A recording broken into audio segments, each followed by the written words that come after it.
সুপ্রিয় শ্রোতা বন্ধুরা, যারা এইমাত্র যুক্ত হলেন আমাদের সঙ্গে তাদের প্রত্যেককে অনেক অনেক আহ, শুভেচ্ছা এবং অভিনন্দন জানিয়ে শুরু করছি আমাদের আজকের শিলন শিল্প আড্ডার ২৮তম আসর। এবং আজকের আসর আসরের শিরোনাম কবিতা পড়ার দল। এবং আজকে আমাদের মাঝে যিনি অতিথি হয়ে আসছেন তিনি আমাদের অত্যন্ত প্রিয় পরিচিত মুখ, ময়মনসিংহের শিল্পাঙ্গনের, সাহিত্য অঙ্গনের, সংস্কৃতি অঙ্গনের খুবই প্রিয় পরিচিত মুখ। এবং কোনো একটি অনুষ্ঠান যেন তাকে ছাড়া হয় না, কল্পনা করা যায় না, এমনই একজন মানুষ, অনিবার্য মানুষ, আমজাদ দুলন আমাদের আজকের আয়োজনের অতিথি। এবং আনফরচুনেটলি তার বিদ্যুৎ চলে যাওয়াতে দুলন ভাইকে অন্ধকারের মধ্যে আমাদেরকে খুঁজে নিতে হচ্ছে। দুলন ভাই, কেমন আছেন আপনি? হ্যাঁ, ভালো আছি। শিলনকে এবং সজল কুরাইশিকে ধন্যবাদ যে আমাকে এখানে এভাবে উপস্থাপন করার জন্য আন্তরিক শুভেচ্ছা জানাচ্ছি, এবং যারা এই অনুষ্ঠানে সম্পৃক্ত হয়েছেন তাদের সবাইকে শুভেচ্ছা। জি। দুলন ভাই, আমরা আসলে আজকে খুবই ব্যথাতুর হৃদয় নিয়ে আমাদের এই আয়োজনটি শুরু করছি, কারণ আমরা জানি যে কিছুক্ষণ আগে আমরা খবর পেয়েছি আজকে 3:30টায় রাজধানীর এভার কেয়ার হাসপাতালে চিকিৎসাধীন ছিলেন আমাদেরই প্রিয় একজন মানুষ, ময়মনসিংহের প্রিয় মানুষ, বাংলাদেশের জনপ্রিয় একজন মঞ্চ, টিভি এবং চলচ্চিত্রের অভিনেতা মাহমুদ সাজ্জাদ। তিনি চলে গেছেন আমাদের ছেড়ে না ফেরার দেশে। করোনা পরবর্তী জটিলতা নিয়ে অনেকদিন কষ্ট ভোগ করছিলেন। প্রায় 1 সেপ্টেম্বর থেকেই তার অবস্থার অবনতি ঘটে এবং পরে তাকে আইসিইউতে নেওয়া হয়। এবং আমরা জানি, আপনারা জানেন সকলেই, যে খুবই সংস্কৃতিমনা একটি পরিবারের জ্যেষ্ঠ সন্তান ছিলেন সাজ্জাদ ভাই। এবং তার প্রত্যেকটি ভাই, আহ, আপনার আমাদের হামিদ ভাই ছিলেন মহামিদ, বিটিভির মহাপরিচালক ছিলেন, বাংলাদেশ চলচ্চিত্র উন্নয়ন কর্পোরেশনের মহাপরিচালক ছিলেন, মহাব্যবস্থাপক ছিলেন। আর তার একেবারে ছোট ভাই, তার 5 ভাইয়ের মধ্যে একেবারেই ছোট হচ্ছে আমাদের KM খালিদ বাবু, যিনি বর্তমানে বাংলাদেশ সরকারের সংস্কৃতি মন্ত্রণালয়ের প্রতিমন্ত্রীর দায়িত্বে রয়েছেন। আমরা খুব জানতাম খুব কাছে থেকে যে তার চিকিৎসার জন্য যথেষ্ট তৎপর রয়েছেন তারা, এবং যথেষ্ট চিন্তিত ছিলেন পরিবারটি। এবং অবশেষে সাজ্জাদ ভাই, তার মুখটি যেন হাসি হাসি হাসি খুশি, এরকম অসুস্থ অবস্থাতেও তাকে দেখা গেছে এত কষ্ট নিয়েও হাসি মুখে তিনি বিদায় নিলেন আমাদের কাছ থেকে। সেই সকাল সন্ধ্যা যে বিটিভির ধারাবাহিক নাটক, এইটিতে তাকে হয়তো বা আমরা অনেকে চিনি, কিন্তু তারও আগে তার কিন্তু সংসার, জহির রায়হানের সংসার ছবিটি, কিংবা খান আতাউর রহমানের পরিচালনায় ঝড়ের পাখি সিনেমা, আপন পর সহ অনেকগুলো চলচ্চিত্রে তিনি নায়কের ভূমিকায় অভিনয় করেন। সেই 60-এর দশকের জনপ্রিয় একজন নায়ক ছিলেন। পরবর্তীতে টিভি নাটক করেছেন, অসংখ্য মঞ্চ নাটক করেছেন। যাই হোক, আমরা তার স্মৃতির প্রতি শ্রদ্ধা জানিয়ে তার বিধি আত্মার শান্তি কামনা করে এবং তার পরিবারের, শোক সন্তপ্ত পরিবারের প্রতি সমবেদনা জানিয়ে আমাদের আজকের শিলনাড্ডার আয়োজন শুরু করছি। আমাদের আজকের যে অতিথি, আমি দুলন ভাই, আপনাকে একটুখানি সামনে যদি আসতে পারেন, মানে অন্ধকারে এমনিতেই, হ্যাঁ হ্যাঁ, এইখানে আপনার মুখটি একটুখানি দেখা যায় ভালো করে। তো দোলন ভাইয়ের কথা আর কি বলবো, মানে দোলন ভাই এমন একজন মানুষ, যেটি বলছিলাম যে ময়মনসিংহের কোনো একটি আয়োজন দোলন ভাই ছাড়া আসলেই কল্পনা করা মুশকিল। এবং সেই আমরা ছোটবেলা থেকেই দেখে আসছি যে প্রতিটি অনুষ্ঠান আয়োজনে অনুষঙ্গে দোলন ভাইয়ের উপস্থাপনা অবধারিত। এবং এইখানে দোলন ভাই, তিনি যেমন আবৃত্তির প্রেমে পড়েছেন, বলেছেন যে আমাদের আহ, প্রথিত যশা আবৃত্তি আহ, কার, তাদের মধ্যে দেবদুলাল বন্দ্যোপাধ্যায়ের কথা উনি বলেছেন। ছোটবেলায় তিনি আকাশবাণীতে তার কথা শুনতে শুনতে আবৃত্তির প্রেমে পড়ে যান। কিংবা সরকার কবিরের সংবাদ পাঠ, শম্ভু মিত্রের আবৃত্তি, এগুলো তাকে অনুপ্রাণিত করেছে। তো দুলন ভাই, আপনার একেবারেই আবৃত্তির শুরুটা ঠিক কবে থেকে? সেই কথাটি আহ, বলার আগে আমি একটুখানি, দুলন ভাই আমাদের সঙ্গে অনেক সুধী দর্শক মন্ডলী যুক্ত হয়েছেন। আহ, ওয়াহিদ জামান লিখেছেন, সজলকে সুন্দর লাগছে, দুলন ভাইকে আলো স্বল্পতার কারণে দেখা যাচ্ছে না, শুভকামনা। নিশ্চয়ই এখন খানিকটা দেখতে পাচ্ছেন। ওয়াহিদ ভাই, ধন্যবাদ আপনাকে যুক্ত থাকার জন্য। আমাদের সঙ্গে যুক্ত কারেন্ট আছেন। এসেছে। কারেন্ট এসেছে, যাই হোক এখন দেখা যাবে। হ্যাঁ, হ্যাঁ, আহ, বিদ্যুৎ আহ, এসেছে। শফিকুল- একটু আমি বিদ্যুৎ চলে এসেছে। তো শফিকুল ইসলাম ভাই, তিনি ব্রাকে কর্মরত রয়েছেন, প্রখ্যাত ও আবার অভিনেতা চলে ও গেছে। না, আবার চলে গেছে। দুঃখিত। কারেন্ট এসে আবার বিদ্যুৎ, চলে গেছে।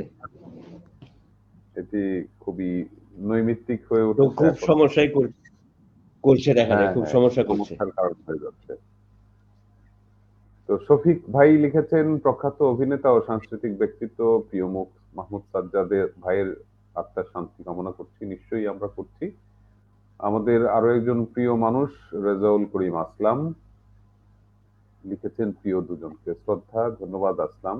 আসলাম অনেক অনেক কাজ করে যাচ্ছে এবং তার যে সংগ্রহ, বিশেষ করে এটি তো অনেকবার নিউজে এসেছে, পত্রিকায় এসেছে যে মিউজিক্যাল ইনস্ট্রুমেন্টের তার যে সংগ্রহ, সাধুবাদ জানাই আসলামকেও।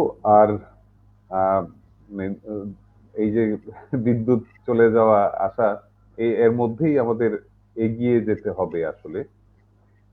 তো যে কথা বলছিলাম, শুধু দর্শক মন্ডলী, আপনারা দয়া করে কমেন্টের মাধ্যমে আমাদের সঙ্গে যুক্ত থাকুন এবং একটুখানি শেয়ার করে দিবেন, যাতে করে অনেকেই আমাদের এই আয়োজনটি দেখতে পায়, শুনতে পায়। দুলন ভাই, আপনার হ্যাঁ, জন্য বল। আপনি আপনি বলার শুরুতেই আপনার জন্য একটি সারপ্রাইজ রয়েছে। আমাদের আরো একজন প্রিয় মানুষ এই মুহূর্তে আমাদের সঙ্গে যুক্ত হচ্ছেন। আপনি দেখে নিন তাকে। আমাদের প্রিয় ভাই, প্রিয় বড় ভাই, প্রথিত যশা আবৃত্তি শিল্পী, জনপ্রিয় আবৃত্তি শিল্পী এবং আবৃত্তির গুরু, কণ্ঠশীলনের অধ্যক্ষ মীর বরকত ভাই, আপনাকে স্বাগত জানাচ্ছি শিলন আড্ডায়। এবং বরকত ভাই অনেক ব্যস্ত আজকে, তার এই এখনই একটা মিটিং শুরু হওয়ার কথা, সেই জায়গা থেকে তিনি যুক্ত হয়েছেন আমাদের সঙ্গে। দোলন ভাই সম্পর্কে বরকত সুলতান ভাইয়ের ভাই, কি আসসালামু আলাইকুম। অভিজ্ঞতা ওয়ালাইকুম একটু সালাম। হ্যাঁ, আমি জি বরকত ভাই। সৌভাগ্যবান যে আমি আমজাদ দোলন সম্পর্কে কিছু বলার সুযোগ পাচ্ছি। তা আসলে আমি আজকে খুব ব্যস্ত। আমি মিটিং চলছে, সেখান থেকে আমি 5 মিনিট সময় নিয়ে বের হয়ে এলাম যে এই সুযোগটা আমার ময়মনসিংহের সন্তান, ময়মনসিংহের কৃতি মানুষ আমজাদ দোলন আজকে অনলাইনে অনুষ্ঠান করছে এবং সজল আমাদের প্রিয়জন, ময়মনসিংহের সেও কৃতি সন্তান, কৃতি পরিবারের কৃতি সন্তান, তার ধন্যবাদ। এখানে আয়োজনে শিলন আড্ডায়, সেখানে আমিও একসময় এসেছি কিছুদিন আগে। তো আজকে আমজাদ দোলন উপস্থিত হয়েছেন। তো ময়মনসিংহ শহরটা খুব বিশাল শহর না, অর্থাৎ গুণী মানুষদের চিনতে কোনো অসুবিধা হয় না, পরস্পরকে চিনে ফেলা যায় তাদের গুণের কারণে এবং তাদের বিস্তারের কারণে। তো আমি একটা ঘটনা বলি যে আমি কণ্ঠশীলনে ইন্টারভিউ নেওয়ার সময় তখন একজন, সে কবিতা বলছে। তো কবিতা বলার সময় জিজ্ঞেস করলাম যে বাড়ি কোথায়, তো বললো যে ময়মনসিংহে বাড়ি। তারপরে আমি বললাম যে তুমি কি আবৃত্তি শিখেছো, বললো হ্যাঁ শিখেছি। কোথায় শিখেছো? তা বললো যে আমি ময়মনসিংহে আমজাদ দোলনের কাছে শিখেছি। তা আমি বললাম তাহলে তো তোমাকে আমি কণ্ঠশীলনে ভর্তি করে নিচ্ছি, যার নাম বলেছো তার ছাত্রী যখন তুমি, তখন আর তোমাকে কিছু জিজ্ঞেস করবো না, তুমি একটা কবিতা বলো তাহলেই হবে, তাহলে বুঝতে পারবো যে তুমি তার সত্যি সত্যি ছাত্রী কিনা। যাই হোক, হুম। শাকিলা ফেরদৌসী সে পরিচয় দিল তখন। তা আমি খুব খুশি হলাম যে আমজাদ দোলনের কাছ থেকে শিখে সে আমাদের এখানে যুক্ত হচ্ছে, এটা ভালো লাগলো। তো আমজাদ দোলন সম্পর্কে যেটুকু আমি জানি, যদিও আমি দীর্ঘদিন ধরে ঢাকায় থাকি, ময়মনসিংহে আমি যাই, একদিনের জন্য যাই আবার চলে আসি, যার ফলে দেখা হয় না। তো হঠাৎ একদিন দেখা হলো, ময়মনসিংহে প্রেস আছে আমাদের ছড়াকার, কি বলে ওনার নামটা, হ্যাঁ, আলী ইউসুফ। আলী ইউসুফ। হ্যাঁ, আলী ইউসুফের ওখানে ইউসুফ। আমি আর আমাদের কণ্ঠশীলনের সভাপতি গোলাম সারোয়ার দুজনে ওখানে, তখন আমজাদ দোলন ছিলেন। সেদিন কিছু কথাবার্তা হলো। তো হ্যাঁ, দেখা তিনি হয়েছিল একজন, তার সাথে। দেখা হয়েছিল, হ্যাঁ, তিনি একজন প্রশিক্ষক, আবৃত্তির প্রশিক্ষক এবং বাচিক মাধ্যমের প্রশিক্ষক। তো খুব কঠিন একটা বিষয় যে মানুষের, আর বিশেষ করে ময়মনসিংহে আমাদের একটা উচ্চারণের সুর থাকে, টান থাকে, বিশেষ একটা অঞ্চলের, প্রত্যেক অঞ্চলেই থাকে। আমাদের ময়মনসিংহের সেই টানটি প্রমিত থেকে কিছুটা দূরে, যার ফলে সেটাকে রপ্ত করে আবৃত্তি করা বা বাচিক সাহিত্যে কাজ করা কঠিন। সে কঠিন কাজটি আমজাদ দোলন নিজে করেছেন, শিশুকাল থেকেই করেছেন, বড় হয়েও করেছেন, বিভিন্ন সংগ্রামে অংশগ্রহণ করেছেন। তারপরে তিনি ছাত্রছাত্রীদের তৈরি করেছেন, যারা শুধু ময়মনসিংহে না, সারা দেশেই ছড়িয়ে আছে এবং দেশের বাইরেও অনেক জায়গায় তার ছাত্রছাত্রী ছড়িয়ে আছে। অনেকের সাথে কথা হয় তখন যখন বাড়ি ময়মনসিংহে, তখন জিজ্ঞেস করি যে তুমি কার কাছে শিখেছো, তখন বলে যে আমজাদ দোলনের কাছে শিখেছি। এটা একটা বিশাল ব্যাপার। একটি মানুষ তার ব্যাপ্তি যখন ঘটতে থাকে, বিশেষ করে শিল্পের একটি খুবই গুরুত্বপূর্ণ মাধ্যমে, তখন নিশ্চয়ই সেই মানুষটি গুণী মানুষ, বড় মানুষ। তিনি শিল্পকলা একাডেমি সহ বিভিন্ন জায়গায় বিভিন্ন ধরনের পুরস্কার পেয়েছেন। তার লেখালেখি আছে, তিনি গল্প, কবিতা, নাটক লিখেছেন এবং তার নাটক পুরস্কৃত হয়েছে, সেটাও আমরা জেনেছি। যে এরকম একজন গুণী মানুষ ময়মনসিংহের আজকে এই অনুষ্ঠানে অংশগ্রহণ করছেন। আমি বলবো যে ময়মনসিংহের মানুষ হলেই তিনি ময়মনসিংহের শুধু তা না, যখন বিস্তার হয়ে যায় তখন তিনি সারা দেশের সম্পদ হয়ে যান। তাই আমজাদ দোলন আমাদের দেশের একটি সম্পদ বলে আমি মনে করি। আমি যদি তার গুণগ্রাহী না হয়ে তার শিক্ষার্থী হতে পারতাম, তাহলে আমার মনে হয় ভালো হতো। আমি আরো অনেক কিছু শিখতে পারতাম, অনেক কিছু জানাও হতো। হ্যাঁ, সরাসরি সংযোগ হলে যে ঘটনাগুলো ঘটে। তো বরকত ভাই, আপনি আপনি আপনি নিজে অনেক বড় মাপের একজন প্রশিক্ষক। আপনি কি সারা দেশব্যাপী হ্যাঁ, প্রশিক্ষণ বরকত ভাই, দিয়ে সারা বেড়ান বাংলাদেশে নিশ্চয়ই? আপনি না, আপনার সেটা এই আছে। প্রশিক্ষণ দিয়ে বেড়াচ্ছেন, অনেক ছাত্র আপনি তৈরি করছেন সারা বাংলাদেশের। না, এবং সেটা আপনার আছে। যে বই, ওই কবিতার ক্লাস, এটা আমি আমার হুম। স্টুডেন্টরা যখন ইন্টার পরে, মানে এটা তারা অনেক উপকৃত হয় বিভিন্ন জন। হ্যাঁ, না, সেটা আছে। আমরা আমার ক্ষেত্রে কাজ করছি, আপনি আপনার ক্ষেত্রে কাজ করছেন, সজলের ক্ষেত্রে সজল কাজ করে যাচ্ছে। এই তো হলো আমাদের পারস্পরিক একটা সম্পর্ক তৈরি হয়। যদিও আমরা ব্যক্তিগতভাবে হয়তো পারস্পরিক যোগাযোগ কম হয়তো, কিন্তু তা সত্ত্বেও আমাদের আত্মিক যোগাযোগ, হার্দিক যোগাযোগটা থাকে কিভাবে? এই যে এই সম্পর্কে, যে আমরা একই কাজ করি, একই ধরনের কাজ করি, আমাদের লক্ষ্যটা এক, আমাদের ভাষা, আমাদের দেশ, আমাদের সমাজ, সেটি আমাদের লক্ষ্য। সেজন্য আজকে এই গুণী মানুষকে আমি তার সম্পর্কে দুটো কথা বলতে পারলাম, এই জন্য ভালো লাগলো। আর সজল যে আমাকে এই সুযোগটা দিয়েছে, সজলকেও অনেক ধন্যবাদ জানাই। আপনি এত ব্যস্ততার মধ্যে, আপনি অনেক অনেক ধন্যবাদ অনেক বরকত ভাই, আপনি আমার ব্যস্ত সম্পর্কে যা মানুষ। বলেছেন, আপনার বিনয়, অনেক জি, ধন্যবাদ। এত মানে আপনি আমার অত্যন্ত কাছের এবং অত্যন্ত সুহৃদ বলে, সতীর্থ বলে এভাবে আপনি প্রশংসা করতে পারেন মানুষকে আর কি। এই জন্য আপনাকে অনেক ধন্যবাদ। অনেক হ্যাঁ, ধন্যবাদ। থ্যাংক ময়মনসিংহে যেমন ইউ। অনেক মানুষ, যেমন নুরু ভাই আমাদের গুরু, আবম নুরুল আনোয়ার জি, জি। গুরু, হ্যাঁ, হ্যাঁ, তারিক হ্যাঁ। সালাউদ্দিন মাহমুদ আমাদের গুরু। হ্যাঁ, রবীন্দ্রসঙ্গীত তো বিশেষজ্ঞ। এইসব, হ্যাঁ, তো ওয়াহিদ ভাই সূত্রে নুরু ভাইয়ের সাথে বেশি যোগাযোগ হয়েছিল, ওয়াহিদুল হক সূত্রে। ওয়াহিদুল হক তো সর্বত্রগামী ছিলেন, তার সঙ্গে ঘুরে ঘুরে আমাদের অনেক যোগাযোগ হয়েছিল। হুম, যাই হোক, আমার আর একটা মিটিং আছে, তো জি, জি, বেরোবো। জি। তাহলে আজকের অনুষ্ঠান সফল হ্যাঁ, হোক। আপনি কাজ ফেলে যে আমজাদ এই দোলন, অনুষ্ঠানে যোগ দিয়েছেন, এজন্য অনেক কৃতজ্ঞতা। অনেক কৃতজ্ঞতা, আপনি যে কাজ ফেলে সময় করে এই অনুষ্ঠানে যোগ দিয়েছেন। অনেক কৃতজ্ঞতা। ভালো থাকবেন, অনেক যোগাযোগ হবে। জি, অনেক অনেক হ্যাঁ, আপনিও ধন্যবাদ ভালো থাকবেন। বরকত ভাই। নিশ্চয়ই আপনিও ভালো থাকবেন এবং কণ্ঠশীলনের 103তম আবর্তন বোধহয় চলছে এখন, তাই না? 102। 102 হুম। 3 শুরু হবে আর কি। তো এই যে এত বিশাল কর্মযজ্ঞের মধ্যে রয়েছেন এবং আহ, এই করোনার মধ্যেও আপনাকে দেখেছি যে মানে এমনিতে তো দেশব্যাপী ঘুরেনি আপনি, বিভিন্ন জায়গায় যান এবং এই করোনার মধ্যেও অনেক জায়গায় না পেরেও গিয়েছেন। তো সেই জন্য আপনাকেও ধন্যবাদ, এত ব্যস্ততার মধ্যে সময় দিয়েছেন, কথা বলেছেন আমাদের প্রিয় মানুষ আমজাদুল্লাহ সম্পর্কে। সেই জন্য আমাদের অগ্রজ আবৃত্তি শিল্পী, আবৃত্তি গুরু মীর বরকত, আপনাকে অনেক অনেক ধন্যবাদ শিলনের পক্ষ থেকে। ধন্যবাদ। হ্যাঁ, ধন্যবাদ। বেরোলাম। হ্যাঁ। অনেক ধন্যবাদ। জি। আসসালামু আলাইকুম।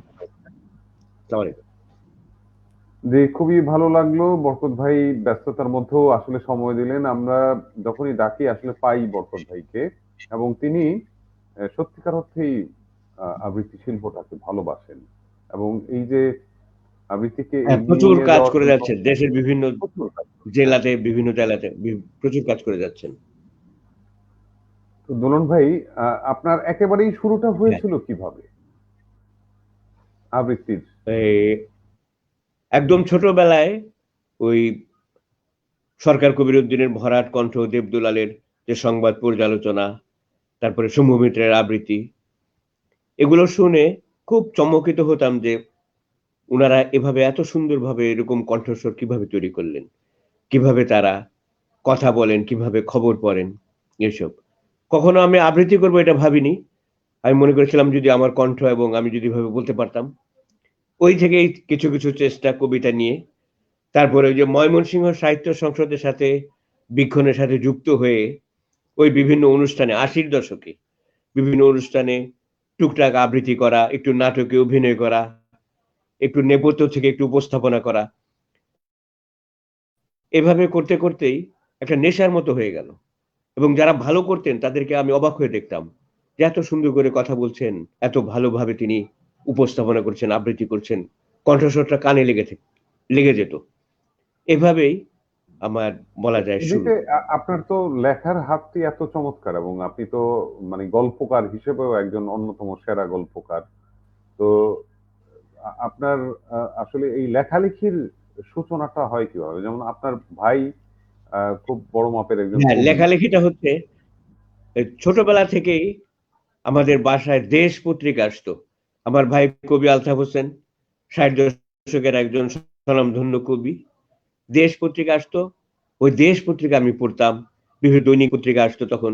দৈনিক সংবাদ এগুলো আমি পড়তাম। তখন এই দেশ পত্রিকা কিন্তু অনেকে জানতই না যে দেশ নামে একটা পত্রিকা আছে। পশ্চিমবঙ্গ থেকে সেটা বের হয়। সাগরময় ঘোষ সেটার সম্পাদক। অনেক গল্প উপন্যাস থাকতো। এগুলো পড়তে, পড়তে সত্যজিৎ রায়ের এই গোয়েন্দা ফেলুদার কাহিনী, তারপরে আমাদের মানিক বন্দ্যোপাধ্যায়, বিভূতিভূষণ বন্দ্যোপাধ্যায়, বড়, বড় লেখকের লেখা, রবীন্দ্রনাথের উপন্যাস, রবীন্দ্রনাথের কবিতা, এগুলো পড়তে, পড়তে আমার মধ্যে একটা লেখালেখির একটা বিষয় প্রবেশ করে।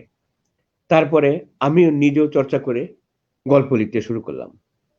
এবং আমার গল্পগুলো ঠিক সেইরকম গতানুগতিক নয়, মানুষের খুব জীবন ঘনিষ্ঠ। যেমন হ্যাঁ। ইউনিভার্সিটির একটা তরুণ-তরুণী প্রেম করছে, তারপরে চাকরি নিয়ে সমস্যা, এগুলো নিয়ে আমি লিখিনি কখনো। আমি সব লিখেছি খুব খেটে খাওয়া মানুষকে নিয়ে, একদম গ্রামীণ, সেই একদম পরিশ্রমী মানুষকে নিয়ে, একজন কৃষককে নিয়ে, একজন শ্রমিককে নিয়ে, এভাবেই লেখালেখিটা চর্চা করেছি। এবং যখনই এ ধরনের কোনো ঘটনা পড়ি, খুব করুণ এবং নিজের বাস্তব জীবনে দেখি যখন বাড়িতে যাই, তখনই আমার মধ্যে ঘটনাটা, গল্পটা গেঁথে যায়। তখন মনে, মনে চিন্তা করে রাখি যে এটা আমি একসময় লিখব।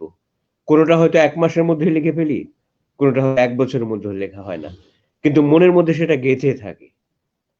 যেমন আমাদের বাড়ির ওইদিকে কঙ্কাল চুরি হয়ে যেত কবর থেকে।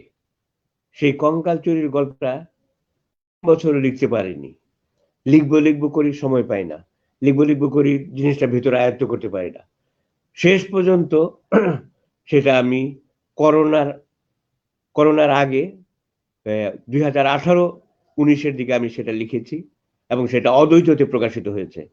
এই গল্পটা পড়ে অনেকেই আমাকে বলেছে যে, "এটা তো সাংঘাতিক। এরকম একটা বিষয় নিয়ে গল্প হতে পারে?" এভাবেই আমার মানে জীবনের বিভিন্ন বিষয় নিয়ে সেটাকে একেবারেই উপস্থাপন করে মন আমার ঘনিষ্ঠ লেখালেখি। বিষয় নিয়ে।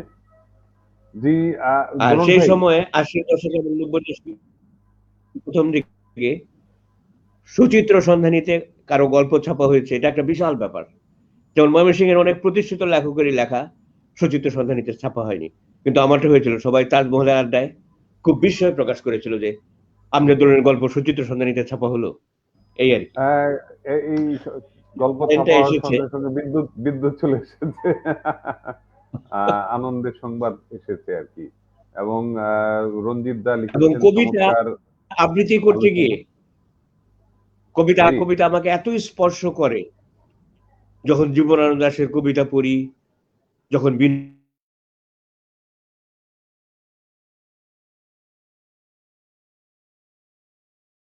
জি। দুলন ভাইয়ের আহ, এতক্ষণ ডাটায় চলছিলেন খুব সম্ভবত, মোবাইল ডাটায়। এখন নিশ্চয়ই ওয়াইফাই যাচ্ছেন, সেই ট্রানজিশনাল পিরিয়ডে এখন কিছুক্ষণের জন্য আমরা শুনতে পাচ্ছি না দুলন ভাইকে। নিশ্চয়ই আবারও তাকে শুনতে পাবো।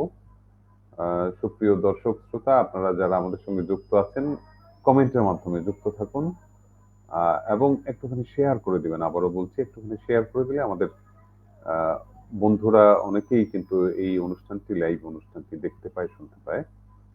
আর আমরা আজকে রয়েছি, আমরা শিলনের শিল্প আড্ডায় নতুন ভাবে এই আসরটি শুরু করেছি। আমরা প্রতি রবিবার আহ, যে কোনো একজন মানুষকে নিয়ে হাজির হই আবৃত্তির ক্ষেত্রে, যার বিশেষ অবদান রয়েছে, যিনি নিরলস ভাবে কাজ করে যাচ্ছেন। ইতিমধ্যে 28টি পর্ব গত হয়েছে। এর মধ্যে বিগত 4-5টি পর্ব যাবৎ আমরা শুধুমাত্র একজনকেই নিয়ে কাজ করে যাচ্ছি এবং আমরা এই ঘন্টাখানিক সময় তার কথা শুনবো, কিভাবে তার আবৃত্তির আহ, ভুবনে যাত্রা শুরু এবং আহ, কিভাবে কাজ করে যাচ্ছেন, এবং সেই সঙ্গে শুনে নেব কিছু আবৃত্তি। এবং আজকের সেই আড্ডায় আমাদের প্রিয় মানুষ, ময়মনসিংহের আবৃত্তিকার আমজাদ দুলন আমাদের সঙ্গে রয়েছেন। নিশ্চয়ই আবারও যুক্ত হবেন তিনি আমাদের সঙ্গে।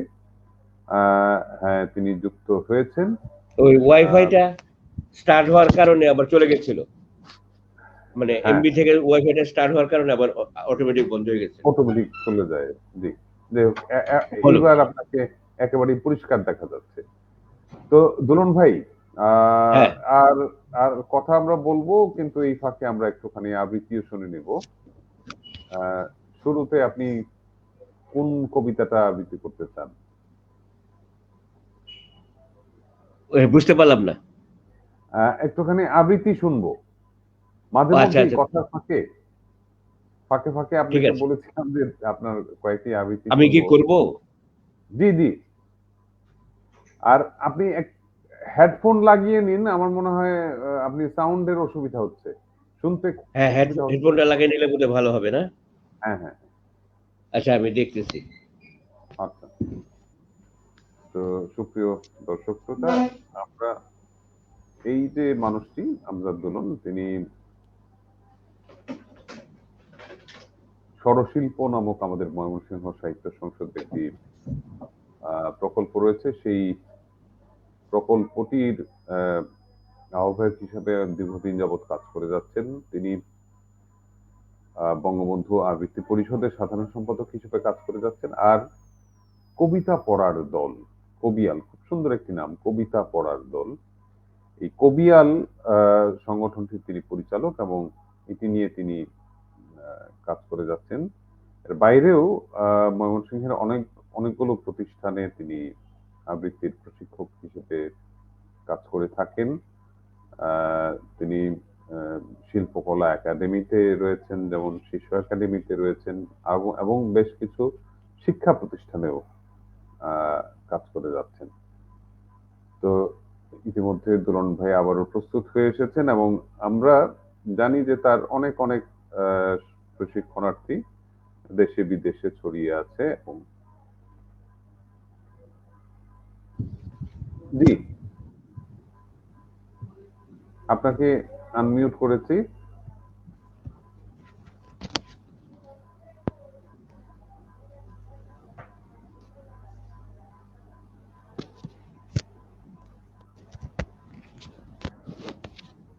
কথা শোনা যাচ্ছে?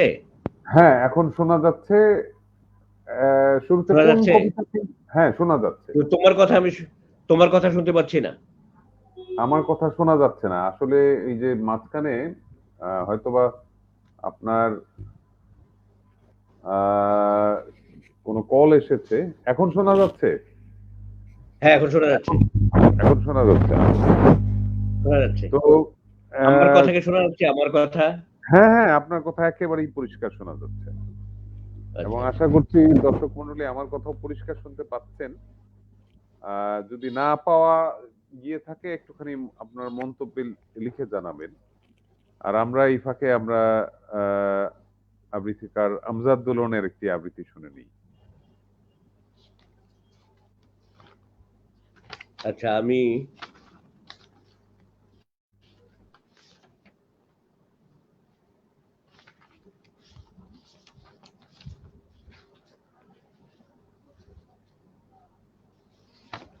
সুনীল গঙ্গোপাধ্যায়ের একটি কবিতা পড়ছি।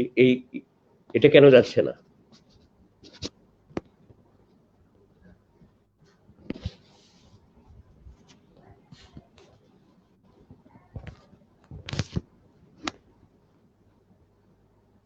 শোনা হ্যাঁ যাচ্ছে? দুলন ভাই।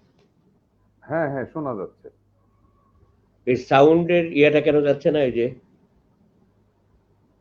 না, আপনাকে শোনা যাচ্ছে কিন্তু আপনার আহ, আসলে সেটিংস এ ঢুকতে পারলে ভালো হতো। আপনার সেটিংস এ খুব সুন্দর শুনতে পাচ্ছেন না, কারণটা হচ্ছে উম, মাঝখানে কোনো কল টল এসেছিল কিংবা এই যে মাঝখানে না, যেগুলো। এখন শোনা যাচ্ছে না, কোনো কল আসেনি। আমার আচ্ছা কথা আচ্ছা, শোনা যাচ্ছে তো তাহলে না? হ্যাঁ হ্যাঁ, আপনার কথা একদম পরিষ্কার। জি।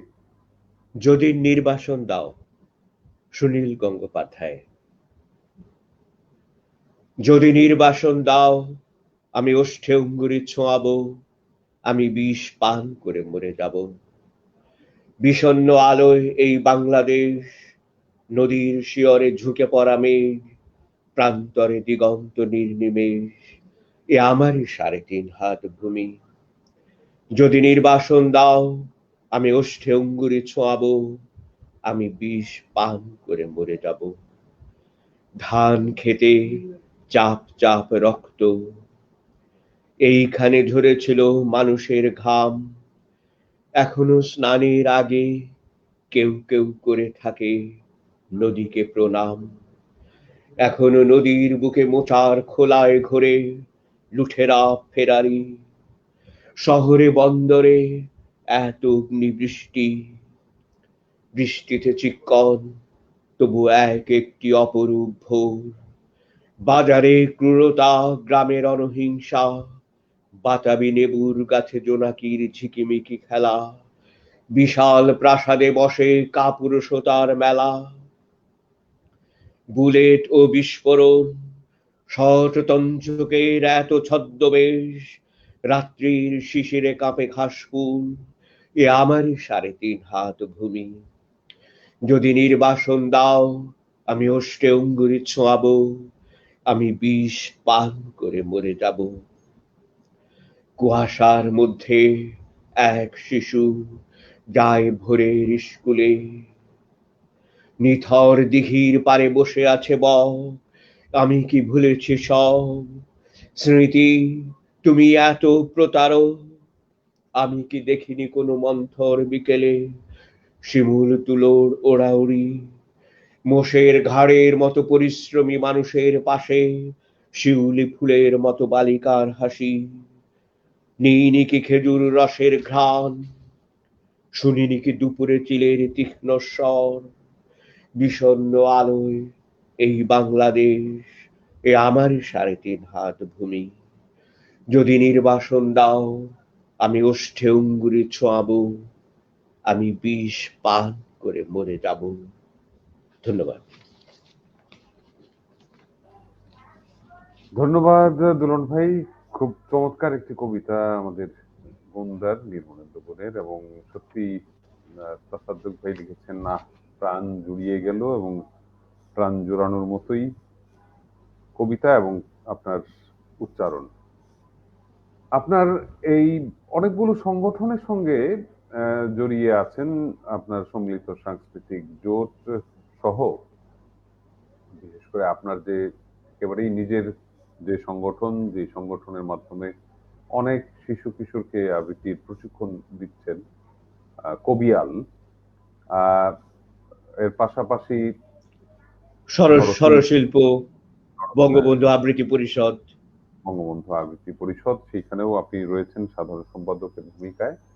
যেমন স্বরশিল্পটা ওই 80-90 দশকে খুব মানে জনপ্রিয় ছিল। ওই শব্দ আবৃত্তি যখন প্রতিষ্ঠিত হয়, তার পাশাপাশি স্বরশিল্পে আমরা অনেক অনুষ্ঠান করতাম। অনেক ধরনের ময়মনসিংহ সাহিত্য সংসদের বড় বড় অনুষ্ঠানগুলো হতো, সেগুলোতে আমরা আবৃত্তি পরিবেশন করতাম। এবং অনেক সিনিয়ররা, আমার চেয়ে বয়সে বড় এবং আমার কাছাকাছি সময়ের, ওই রণজিৎ কুমার রকেট, এ ধরনের অনেকেই সেই স্বরশিল্পের মধ্যে আবৃত্তি চর্চা করতো আমাদের সাথে। হ্যাঁ, এই যে এতগুলো কাজ আমরা করে যাচ্ছি, আপনি করেছেন, তো আবৃত্তি শিল্পের আসলে ভবিষ্যৎটা আপনি কেমন দেখেন, কেমন চান? এই যে আমাদের যে কাজ করার অনুপ্রেরণার জায়গাটি কোথায় আসবে? যেমন আমি মনে করি যে কবিতা পড়ে যে আবৃত্তি শেখা, এটা শুধু কিন্তু একজন আবৃত্তিকার হওয়ার জন্য নয়। আবৃত্তিটা হচ্ছে সমস্ত কিছুর একটা শেকড়, যে একজন শুদ্ধ ভাষায় সুন্দরভাবে সুন্দর উচ্চারণে কথা বলতে পারবে। সে যখন স্কুলে পড়বে, হাই স্কুলে উঠবে, কলেজে পড়বে, ইউনিভার্সিটিতে পড়বে, তখন তার কথাবার্তা শিক্ষকদের মনোযোগ আকর্ষণ এবং তার সহপাঠীদের মনোযোগ আকর্ষণের জন্য একজন মানুষের কথাই কিন্তু প্রথম তো তার চেহারাটা মানুষ দেখে, কিন্তু যখন কথাটা শোনে তখন তার একটা আলাদা মূল্যায়ন হয়। আবৃত্তি শিখে শুধু আবৃত্তিকার হবে না, কেউ হয়তো আবৃত্তিকার হবে, কিন্তু এই আবৃত্তিটা তার উপস্থিত বক্তৃতায়, তার পরিবারের মধ্যেও শুদ্ধ ভাষার চর্চা হবে। যখন শিশু কিশোররা সেই পরিবারে জন্মগ্রহণ করবে, তারাও সেই শুদ্ধ ভাষার চর্চাটা করবে। একজন মানুষ যদি শুদ্ধ ভাষার চর্চা করে, তার পরিবারের ভিতরে যদি শুদ্ধ ভাষার চর্চা করে, যেমন নাটকেও কিন্তু প্রথম যখন একজন নাটকের ওয়ার্কশপ করতে যায়, একদম প্রথমে কিন্তু তাকে আবৃত্তি শেখানো হয়।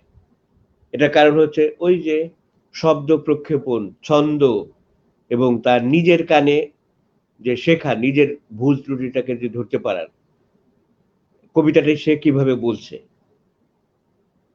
এতে করে সে নিজের থেকেই সচেতন হয়ে তখন তার অনেক উত্তরণ ঘটে ধীরে ধীরে। এজন্যই আবৃত্তিটা। এবং হ্যাঁ, আমরা যেমন মানে নাটকের কোর্স করার সময় যে বিষয়টি, আমি তো আপনি জানেন থিয়েটার স্কুলের শিক্ষার্থী ছিলাম, এর বাইরেও নাটক নিয়ে যেহেতু কাজ করেছি, নাটকের ভিতরে যেমন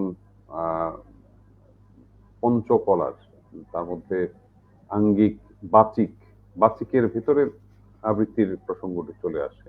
এর বাইরেও সাত্ত্বিক এর বিষয়টি বলেন, হরিয় অর্থাৎ পোশাক পরিচ্ছদ। তো আচ্ছা, এর মধ্যেই তাসাদ্দুক ভাই আর একটি প্রশ্ন ছড়েছেন, কবিতা আবৃত্তির প্রধান অনুষঙ্গ কোনটি বলে আপনারা মনে করেন? দোলন ভাই, এই বুঝলাম না কথাটা। কবিতা আবৃত্তির কি প্রধান অনুষঙ্গ? আচ্ছা, আপনি বলতে চাচ্ছেন? হ্যাঁ, তাসাদ্দুক ভালো প্রশ্ন করেছে। তাসাদ্দুক একজন ছড়াকার, একজন কবি। তাসাদ্দুক হোসেন, তারও কিন্তু আবৃত্তির অনুষঙ্গের দরকার আছে, একটা শুদ্ধ ভাষা চর্চা করার একটা দরকার আছে, কণ্ঠস্বরটাকে তৈরি করার একটা দরকার আছে। তিনি যদি সেটা করেন, তাহলে তিনি যখন একটা অনুষ্ঠানে, কোনো সাহিত্য অনুষ্ঠানে, বীক্ষণে যখন তার লেখাটি পড়বে, তখন সেটা সবাই শ্রবণ করবে খুব সুন্দরভাবে, কিন্তু অশুদ্ধ উচ্চারণে যদি তিনি সেটা পাঠ করেন তাহলে সেটা শ্রোতাদের মনোযোগ আকর্ষণ করবে না। অনেক দুর্বল লেখাও পাঠের কারণে অনেক সেইটি এগিয়ে যায়। যেমন এটি নাটকের যে সংলাপগুলো যে বলা হয়, নাটকের পাত্রপাত্রী যারা ভালো অভিনেতা অভিনেত্রী, তারা যদি আবৃত্তিটা চর্চা করে না আসতেন, কণ্ঠের অনুশীলনটা না করতেন, তাহলে যে তারা মঞ্চে যে কথা বলছেন সেটা মাইক ছাড়াই একদম হল রুমের বিপরীত দিকে সেই কোনার দর্শকের শ্রোতার কানেও পৌঁছে যাচ্ছে। তিনি হুইসপারিং করছেন, হয়তো মাইকটা অনেক উপরে লাগানো, মাইকে তো তার সামনে না, সেই হুইসপারিংটা তারা শুনতে পাচ্ছেন। এখানে একজন আবৃত্তিকারের সার্থকতা, এখানে একজন কণ্ঠের অনুশীলন করেন যে তার সার্থকতা। একজন যত বড় অভিনেতাই তিনি হন, তার যদি ওই কৌশলটা আয়ত্ত না থাকে, তিনি যদি কণ্ঠের অনুশীলন না করেন, তাহলে কিন্তু তিনি কখনোই উত্রানো অভিনেতা হতে পারবেন না, অভিনেতা বা অভিনেত্রী। এখন যে ওয়ার্কশপ গুলো ঢাকাতে হচ্ছে অভিনয়ের উপরে, খুবই বলিষ্ঠ, খুবই ঋদ্ধ সেই ওয়ার্কশপ গুলো, এবং ওখানে যারা প্রশিক্ষণ দিচ্ছেন তারা অনেক অভিজ্ঞ কর্মকর্তা। তাই যারা প্রশিক্ষণ নিচ্ছেন তারা একদম পলিশ হয়ে বেরোচ্ছেন। এরকম আর কি, আবৃত্তিটা এরকম একটা বিষয় হয়ে দাঁড়িয়েছে। মানে আবৃত্তির যে একটা শিল্প, আবৃত্তি শিল্প কি, আবৃত্তি কি শিল্প হবে, গান এরকম শিল্প, নাচ এরকম শিল্প, আবৃত্তি কি শিল্প হবে কিনা, এগুলো নিয়ে শুধু শুধু মানে বিতর্ক করে কোনো লাভ নেই। আবৃত্তি ছাড়া কোনো পথ নেই। যে মাধ্যমে আপনি যান, আপনাকে আবৃত্তি চর্চা করতে হবে, কণ্ঠের অনুশীলন করতে হবে। না হলে আপনি বাচিক আপনি বলেন, অভিনয় বলেন, গান বলেন, কোনোটার মধ্যে আপনি উতরাতে পারবেন না। আমরা জানি যখন সঙ্গীত প্রতিযোগিতা হয়, তখন সেই প্রতিযোগীকে প্রথমেই গানটি তাকে আবৃত্তি করে শোনাতে হয়। ওই বিচারক ওইটি খেয়াল করেন যে তার মাত্রা গান কি আছে, তার উচ্চারণ জ্ঞান কতটুকু আছে। ওই গানটি যখন সে আবৃত্তি করে শোনাবে, তখনই বিচারকরা সেটা ধরতে পারবে। সে কি তোতা পাখির মতো শুধু গানই গেয়ে যাচ্ছে, না তার সমস্ত বিষয়টার উপরে তার একটা ধারণা আছে, তার একটা শিক্ষা আছে, এটা যেন পর্যবেক্ষণ করতে পারে। এই আর কি। সেই আহ, মানে যেটি বলছিলেন আমাদের তোফাজ্জল ভাই, যে প্রধান অনুষঙ্গ সত্যিকার অর্থে উচ্চারণটি হচ্ছে প্রধান আবৃত্তির ক্ষেত্রে, একেবারেই প্রধান যদি আপনি বলতে চান, সবচেয়ে প্রধান তো নিশ্চয়ই উচ্চারণ এবং ওই যে যেটা বলতে বললাম যে কণ্ঠের অনুশীলন। কণ্ঠের অনুশীলনের মাধ্যমে উচ্চারণ তার হয়তো আপনার খুবই ভালো, আপনি খুব হুম শুদ্ধ উচ্চারণ করছেন, কিন্তু কণ্ঠের অনুশীলনটা আরেকটা বড় অনুষঙ্গ।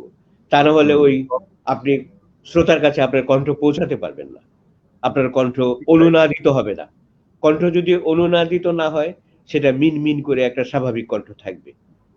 হুম এটাই এই অনুষঙ্গ বলে আমি মনে করি প্রধান। সেটি স্বর প্রক্ষেপণটি সঠিক হতে হবে। এবং আর পাশাপাশি নিশ্চয়ই যে কবিতাটি কিংবা যে গদ্যাংশটি আহ, আবৃত্তি করছি সেটির ভাবার্থ মর্মার্থ তো যথার্থভাবে জেনে নিতে হবে, বুঝে নিতে হবে, এবং সেটিকে সবচেয়ে ভালো হয় বোধহয় কণ্ঠস্থ করে নিলে, মুখস্থ, এবং সেটি যদি কণ্ঠস্থ হয়। মানে মুখস্থ তো হচ্ছে যে মনে করতে হবে কষ্ট করে খানিকটা, আর কণ্ঠস্থ একেবারেই কোন রকম স্ট্রেস ছাড়াই সেটি গড়গড় করে মুখ দিয়ে বেরিয়ে আসবে। তো এর মধ্যে আমাদের আরো প্রিয় একজন মানুষ আর মন্তব্য করেছেন। স্বপন স্যার আমার বোধহয় একটা প্রশ্ন করেছেন, স্বপন স্যার। উনি হ্যাঁ, আমারও স্বপন একজন দা, খুব প্রিয় মানুষ, জি স্বপন জি, স্যার। কি শুভেচ্ছা লিখেছেন উনি? জানিয়েছেন, শুভকামনা শুভেচ্ছা। জানিয়েছেন।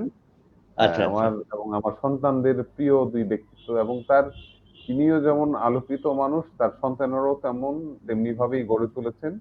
এবং হ্যাঁ, হ্যাঁ। তার সন্তান ইতিমধ্যেই বেশ অনেকগুলো জাতীয় পুরস্কার পেয়েছে, স্বর্ণপদক পেয়েছে, দুটি সন্তানই হ্যাঁ, তার। প্রধানমন্ত্রীর কাছ থেকে, প্রেসিডেন্টের কাছ থেকে পুরস্কার নিচ্ছে অর্ণব। বিতর্ক অর্ণব প্রতিযোগিতা, বিভিন্ন রচনা প্রতিযোগিতায় অংশগ্রহণ করে। খুব ভালো, মেধাবী। মেধাবী। তো তাসাদ্দুক ভাই, আমরা আবারও স্বপন স্যারকেও এখানে শুভেচ্ছা জানাই আমাদের পক্ষ থেকে। জি, কণ্ঠ অনুশীলনের দু একটি কণ্ঠের ব্যায়াম কি বলা যাবে, ব্যায়ামের কথা জানতে চেয়েছেন তাসাদ্দুক ভাই। ব্যায়াম কি সামনাসামনি দেখালে বোধহয় ভালো হতো। এখানে কতটুকু করা যাবে? হ্যাঁ, মানে যেমন তা- কণ্ঠকে অনুনাদিত করতে হলে হারমোনিয়াম দিয়ে যেমন সারগম করা হয়, তাসাদ্দুক, হারমোনিয়াম দিয়ে যে সা রে, এই যে জিনিসটা করা হয়, যেমন আবৃত্তি স্বরবর্ণ দিয়ে কিছু স্বরবর্ণ যে ধ্বনি যদি নিয়মিত উচ্চারণ করে ধ্যানের মতো, একদম যোগাসনের মতো করতে হবে। যেমন আমি দু একটি বর্ণের এখানে উচ্চারণ করছি। একদম বসতে হবে পদ্মাসনে। আমাদের সোজা হয়ে বসলে আমাদের যে নাক এবং মুখ দিয়ে যে নিঃশ্বাসটা যাবে, সেটা একদম বুক দিয়ে ঢুকে পেটের মধ্যে গিয়ে পেটটা ফুলবে। আমাদের নিঃশ্বাসটা কিন্তু শেষ পর্যন্ত পেটে গিয়ে সেটা অবস্থান করে। আমরা মনে করি যে বুকের মধ্যে নিঃশ্বাস থাকে, তা কিন্তু না। এজন্য সোজা হয়ে বসতে হবে। সোজা হয়ে বসার পরে একদম পেট ভরে নিঃশ্বাস নিতে হবে এভাবে।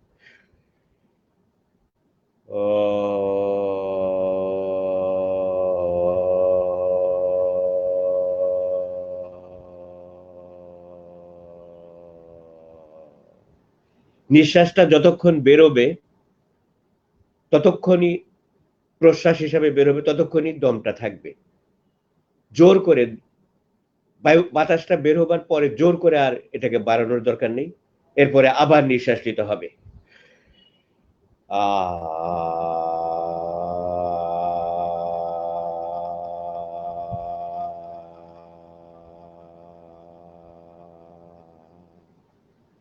এভাবে সেটাকে নিষ্কম্প, যেমন আমাদের গলার অনভ্যস্ততার দরুন সেটা কেঁপে যেতে পারে, সেটা নড়ে যেতে পারে। এটা চর্চা করতে করতে, অনুশীলন করতে করতে, প্র্যাকটিস করতে করতে শেষ পর্যন্ত নিষ্কম্প বের হবে। এভাবেই, এবং যিনি গান শেখেন অথবা যদি বাসায় অন্য কেউ গান শিখে, সে হারমোনিয়াম দিয়ে যদি একটু সারগাম করা যায়, তিনি এটা নিয়মিত অনুশীলন করে গেলে তিনি উপকার পাবেনই।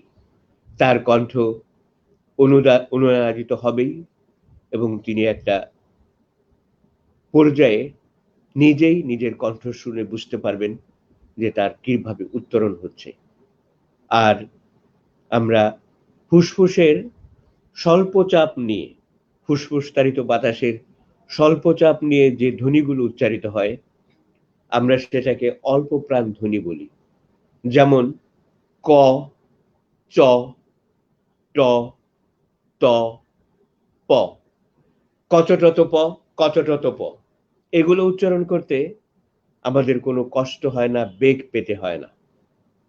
কিন্তু যখনই মহাপ্রাণ ধ্বনি চলে আসে, তখনই অনভ্যস্ততার কারণে আমরা উচ্চারণ ভুল করি। আমরা শুদ্ধ উচ্চারণটা একদম পারফেক্ট করতে পারি না। ফুসফুসতাড়িত বাতাসের বেশি চাপ নিয়ে যে ধ্বনিগুলো উচ্চারিত হয়, সেগুলোকে মহাপ্রাণ ধ্বনি বলে। যেমন খ, ছ, ঠ, থ, ফ, খচটত প, খচটত প। আবার অল্প প্রাণ গ, জ, ড, দ, ব, গজরত ব, গজরত ব, মহাপ্রাণ ঘ, ঝ, ঢ, ধ, ভ, ঘজরত ভ, ঘজরত ভ, মহাপ্রাণ। এগুলো চর্চা করলে আমাদের অল্প প্রাণ মহাপ্রাণের যে ধ্বনি উচ্চারণের, শব্দ উচ্চারণের যে সমস্যা, ভাত, থালা, পাখি পাকা পেঁপে খায়, জলে চুন তাজা, তেলে চুল তাজা, আমাদের যে উচ্চারণের সমস্যা, সেগুলো ধীরে ধীরে কেটে যাবে। আমাদের কণ্ঠ, তালু, জিহ্বা, চোয়াল, এগুলোর অনভ্যস্ততার কারণে উচ্চারণটা আমি জানি কিন্তু মুখে আনতে পারছি না, কারণ সেগুলো আমার তৈরি না। এইভাবে অল্প প্রাণ মহাপ্রাণ করলে এবং স্বরধ্বনির সাহায্যে অথবা হারমোনিয়াম দিয়ে গানের সারগাম করলে আমরা অনুনাদিত শুদ্ধ উচ্চারণের কণ্ঠ পাব। তবে এগুলো বলতে যত সহজ, একজন যখন সেটাতে প্রবেশ করবেন, আবৃত্তিতে যখন প্রবেশ করবেন এবং এই বিষয়গুলোতে যখন প্রবেশ করবেন, তখন সেটা কিছুদিন করার পরে তিনি বিরক্ত হয়ে যান। তিনি আর ভাল লাগে না, এগুলো কবে হবে? তাহলে কিন্তু কোনো ফলই আপনি পাবেন না। ঠিক তাই। আসলে অনেক অনেক চর্চার বিষয় এবং একটি যারা গলা নাটকে ভালো অভিনয় করেছেন, তারা জি, কি পরিমাণ অনুশীলন করেছেন, এটা আমরা চিন্তাও করতে পারি না। তাদেরকে যে সারা বাংলাদেশের মানুষ এক কথায় চেনে এবং এত জনপ্রিয়, তারা কোথাও গেলে এত মূল্য পায়, এটা কিন্তু তার অনেক অধ্যবসায়, অনেক সাধনার পরে। বিসমিল্লাহ খান যিনি সানাই বাজাতেন, তিনি সেই বেনারসের নদীতে গলা পর্যন্ত নেমে তিনি দমের চর্চা করতেন ঘন্টার পর ঘন্টা। আজ তিনি বেঁচে নেই, কিন্তু তিনি পৃথিবী বিখ্যাত, সারা পৃথিবী তাকে চেনে। তার যে সুর, তার সুর ঐশ্বরিক সুর, গড গিফটেড প্রতিভা। তিনি সেটা অনুশীলনের মাধ্যমে তার জীবন ব্যয় করে সেটা অর্জন করেছেন। সেই সত্যিকার অর্থে শিল্পের চর্চা করতে হয়। যে কোনো শিল্পেই সেটি চর্চার মাধ্যমেই সেটি উৎকর্ষ সাধিত হয়। হ্যাঁ, শর্টকাট কোনো অন্তত রাস্তা নেই। চর্চা শর্টকাট চর্চা কোনো ছাড়া রাস্তা নেই। এটি ছাড়া কোনো দীর্ঘ অনুশীলনের বিষয়। অনুশীলন করেই যেতে হবে। ইতিমধ্যে আমাদের সঙ্গে যুক্ত হয়েছেন নাজনীন পাপ্পু, আমাদের আরো একজন প্রিয় মানুষ। তিনিও তিনি স্বরশিল্পের, নাজির পাপ্পু স্বরশিল্পের কিন্তু আমাদের স্বরশিল্পের হ্যাঁ, একজন হ্যাঁ, আবৃত্তিকার, আবৃত্তি শিল্পী। আবৃত্তি শিল্পী এবং নাট্যশিল্পী। আহ, আহ, আহ, নাজনীন আপা, অনেক অনেক ধন্যবাদ যুক্ত হওয়ার জন্য তোমাকে।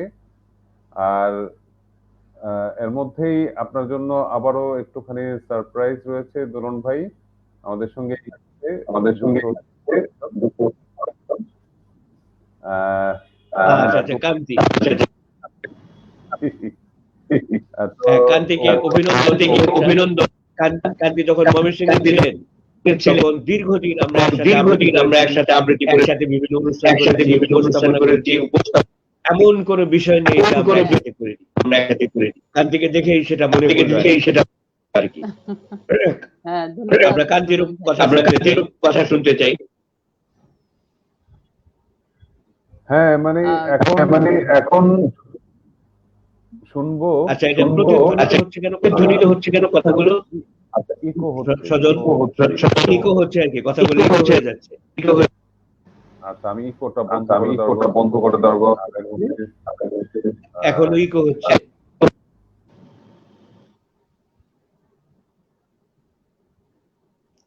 ঠিক আছে। হ্যাঁ, এখন বলো তুমি। দুলন ভাইকে শুভেচ্ছা। আহ, দুলন ভাই যেটি বললেন যে মানে অত্যন্ত সঠিক কথা যে দীর্ঘদিন ধরে আমরা একসঙ্গে আবৃত্তি করেছি, আহ একসঙ্গে বিভিন্ন অনুষ্ঠান উপস্থাপনা করেছি একসঙ্গে। এটা অনেক মানে কি বলবো, যে সুন্দর সময়ের স্মৃতি সেগুলো। আসলে যে সময়গুলো চলে যায় সেগুলো তো অবশ্যই সুন্দর থাকে। সাহিত্য সংসদের প্রতিটি প্রোগ্রাম, হ্যাঁ, দোলন ভাই ছাড়া তো সাহিত্য সংসদের প্রোগ্রাম উপস্থাপন হতো না। তো সেই সঙ্গে আমি এবং পাপ্পু আপা, আমরা তিনজন আহ, মিলে হচ্ছে দীর্ঘদিন এই কাজটি করেছি। হ্যাঁ, তিনজনে মিলে হচ্ছে মঞ্চের পেছনে উপস্থাপনার পাশাপাশি আড্ডা দেওয়া, উম, এই কাজগুলো হতো। এবং সত্যিকার অর্থে দোলন ভাইয়ের কাছ থেকে উম আবৃত্তির অনেক কিছু শিখেছি। হ্যাঁ, যদিও সরাসরি মানে শিক্ষক বা ওই ধরনের কিছু না, কিন্তু দোলন ভাই যখন আবৃত্তি করতেন বা হচ্ছে যে আহ কোনো অনুষ্ঠানে হচ্ছে থাকতাম আমরা, মানে উনি যেভাবে উচ্চারণগুলো করতেন বা আবৃত্তির বিষয়টা, আমার একটা স্মৃতি মনে আছে, দোলন ভাইয়ের মনে আছে কিনা। আহ লিপি আহ, লিপি হচ্ছে কোন একটা আহ, আবৃত্তির প্রতিযোগিতায় অংশগ্রহণ করার জন্য আপনার কাছে এসেছিল কবিতাটা ঝালাই করার জন্য। সেটা তখন কৈলাসী প্রাঙ্গণ হচ্ছে প্রেস ক্লাবের নিচে ছিল। হ্যাঁ, ওইখানে আপনি কবিতাটা ছিল জীবনানন্দ দাশের একটা কবিতা। উম, জীবনানন্দ দাশের খুব পরিচিত একটা কবিতা। উম, ওই বনলতা সেন। কবিতাটা হচ্ছে, না না, বনলতা সেন না। আরেকটা আরেকটা কবিতা এই মুহূর্তে মনে পড়ছে না কেন। ওই যে বাতাস এসে আমার মশারিতে খেলা করেছে, কি যেন নাম কবিতাটার, এখন 8 এই বছর আগের মুহূর্তে। একদিন। 8 বছর আগের একদিন। না, দোলন ভাই মিউট করা, আপনি মিউট করা। হ্যাঁ, এখন ঠিক আছে। এখন ঠিক আছে। হ্যাঁ হ্যাঁ। তো ওইটা আপনি তখন ওই লিপিকে সাহায্য করছিলেন যে ও হচ্ছে হ্যাঁ, কিভাবে হয়েছিল। হয়েছিল। হ্যাঁ, লিপিও ছিল তাসলিমা রহমান। না, মানে ফার্স্ট হয়েছিল না, ওই মানে আবৃত্তির প্রতিযোগিতাটায়। প্রতিযোগিতাটায়। হ্যাঁ হ্যাঁ, ফার্স্ট হয়েছিল। এটা শব্দের একটা আবৃত্তি শব্দের উৎসব একটা ছিল। আবৃত্তি উৎসব ছিল। ঢাকা থেকে অনেক হ্যাঁ, বিতরক ঢাকা থেকে এসেছিলেন, অনেক বড় বড় বিতরক এসেছিলেন, আবৃত্তিকার। বড় বড় আবৃত্তিকার। হ্যাঁ লিপি ওটাতে ফার্স্ট হয়েছিল। লিপি ফার্স্ট হয়েছিল ওই কবিতাটা পড়ে।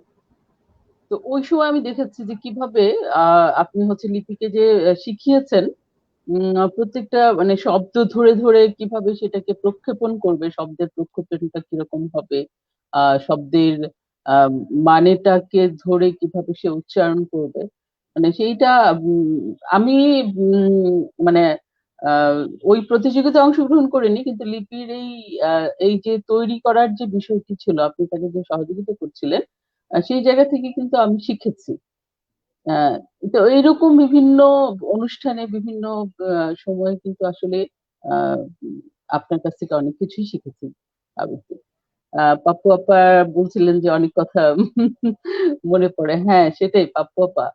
আহ, মানে ময়মনসিং এ হচ্ছে যে ওই সময়কার উম, সেটা সেটা সালটা কত হবে দোলন ভাই? আহ সাহিত্য সংসদের প্রোগ্রাম গুলো হতো উম, এই তো 88, 89, 90। নব্বইয়ের 90-এর আগে, হ্যাঁ 90-এর আগে থেকে শুরু করে 90 পরবর্তী সময় পর্যন্ত আরো কিছু, মানে ওই সময় সাহিত্য সংসদেরও অনেক আহ, মানে কি বলবো যে বড় বড় আয়োজন ছিল, তাই না?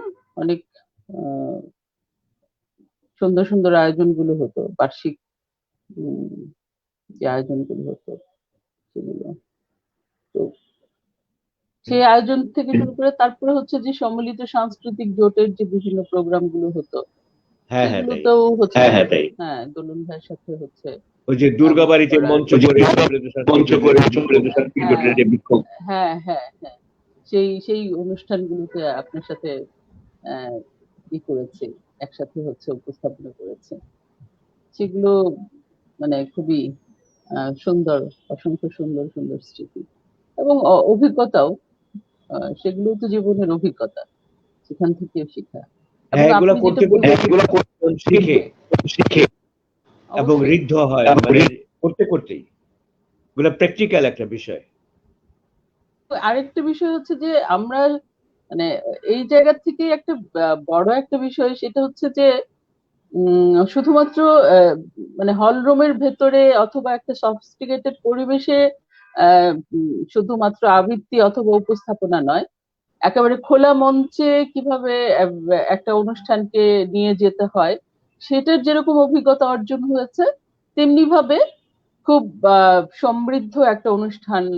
আর ঢাকা থেকে বা দেশের বিভিন্ন প্রান্ত থেকে হচ্ছে অতিথিরা এসেছেন সাহিত্য সংসদের খোলা মঞ্চে অথবা টাউন হলের মঞ্চে, আর সেরকম অনুষ্ঠানের উপস্থাপনা, মানে প্রত্যেকটা এক হ্যাঁ, একটা অনুষ্ঠানের হ্যাঁ, মেজাজটা এক এক রকম, মানে এই এবং এই অভিজ্ঞতাগুলো পরবর্তীতে হয়েছে যে প্রত্যেক এক এক আমাদের সম্মিলিত সাংস্কৃতিক জোটের পরবর্তীতে সবগুলো আমাদের অনুষ্ঠানই সম্মিলিত শহীদ সাংস্কৃতিক মিনার জোটের মুক্ত মঞ্চে, হলের ভিতরে হয়নি, সবগুলোই বাইরে, হ্যাঁ হ্যাঁ শহীদ মিনার মুক্ত মঞ্চে।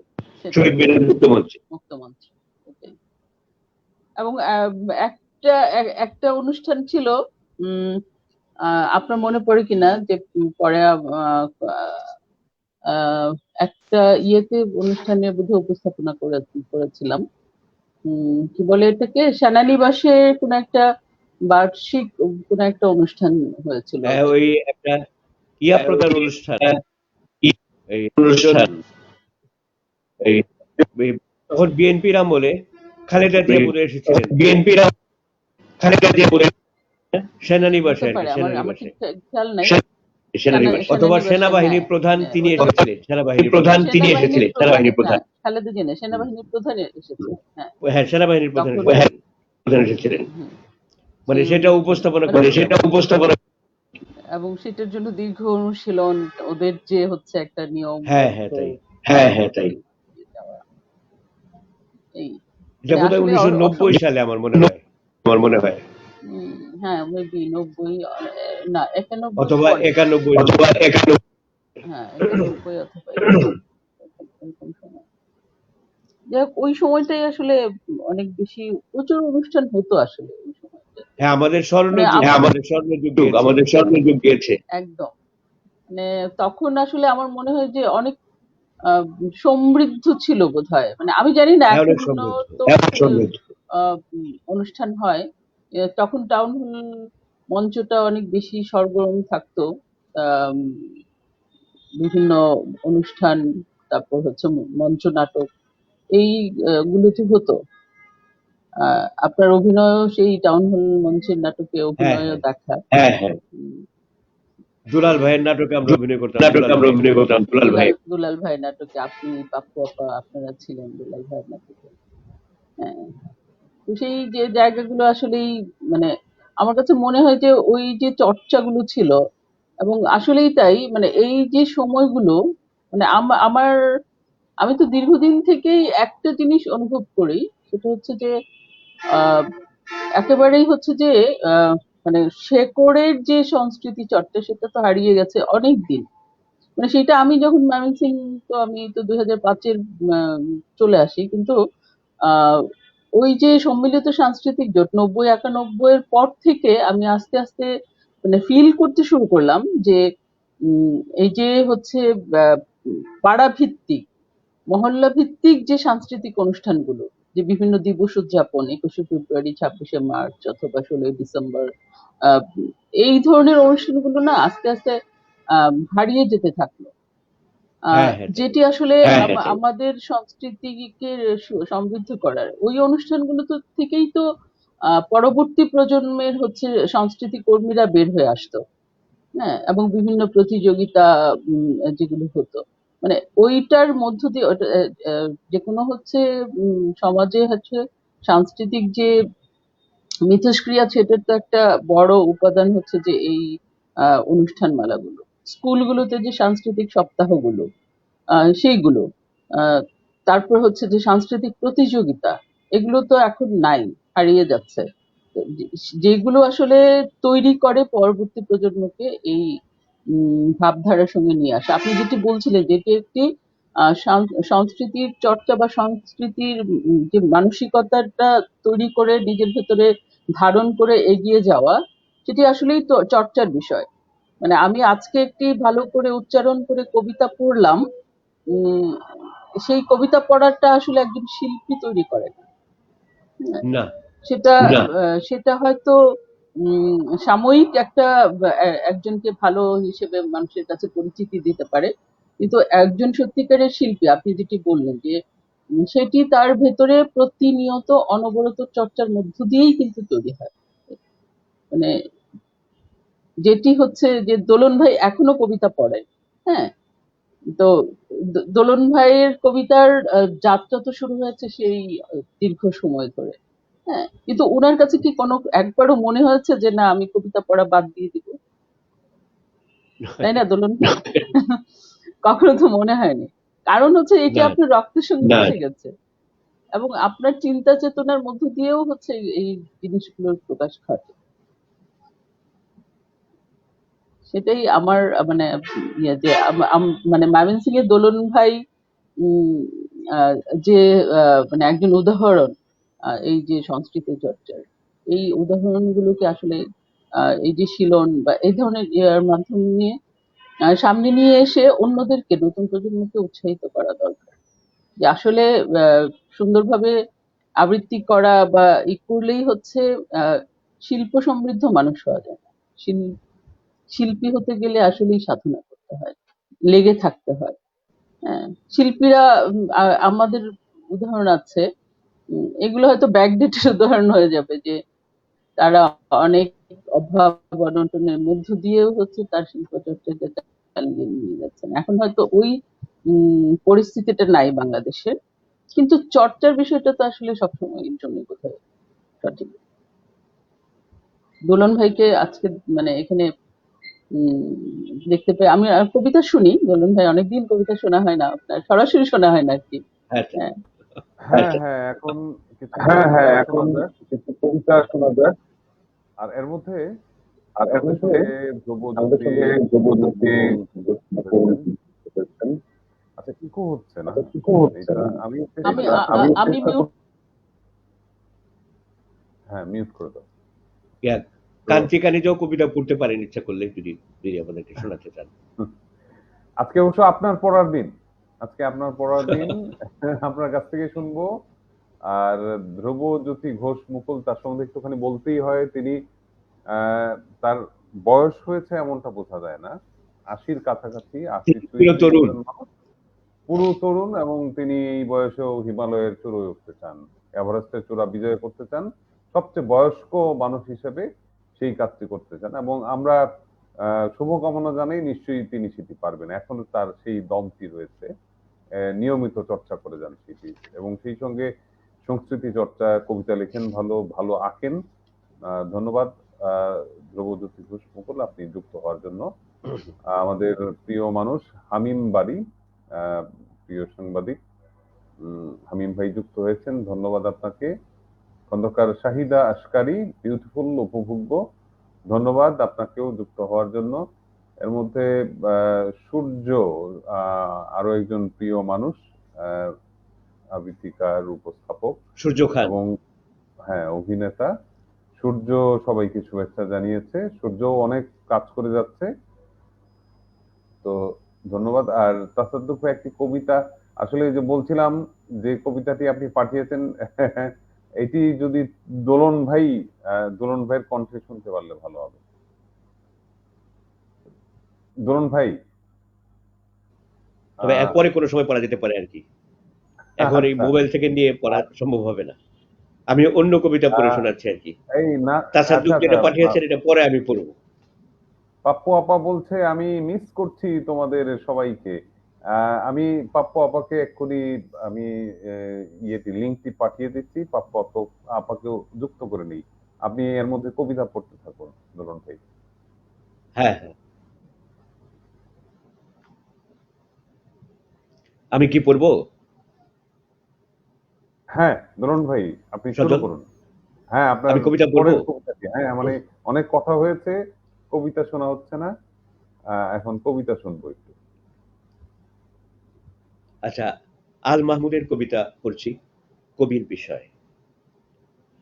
আমার বিষয় নেই যাকে বলে কবির বিষয়, হেসেলের খোয়া ছাড়া, শিশুদের কলরব ছাড়া, এই রাতের আকাশ শুধু চেয়ে আছে অযুত তারার চোখ মেলে।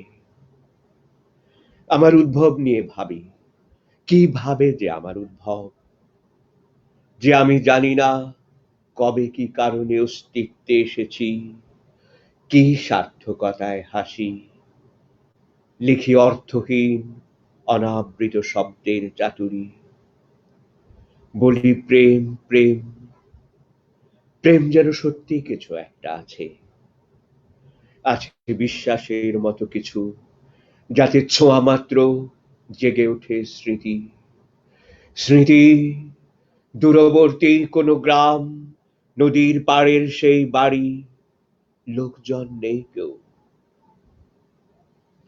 বিধবা ফুপুর সাথে এক খাটে একটি লেপের নিচে শোয়া, অসহায় দুটি প্রাণী, ক্ষুধা ও অজন্মার ভয়ে ভীতত্রস্ত, গল্পহীন চিরদিন। এর মাঝেই জেনে যাওয়া শরীরের স্বাভাবিক রীতি, চুলের সুবাসে সচকিত, পান খাওয়া ফাঁটা ঠোঁটে উষ্ণ চুম্বন পেয়ে ভাবা, খয়েরের গন্ধে গরিয়ান। পুরুষ, আমি পুরুষ বটে,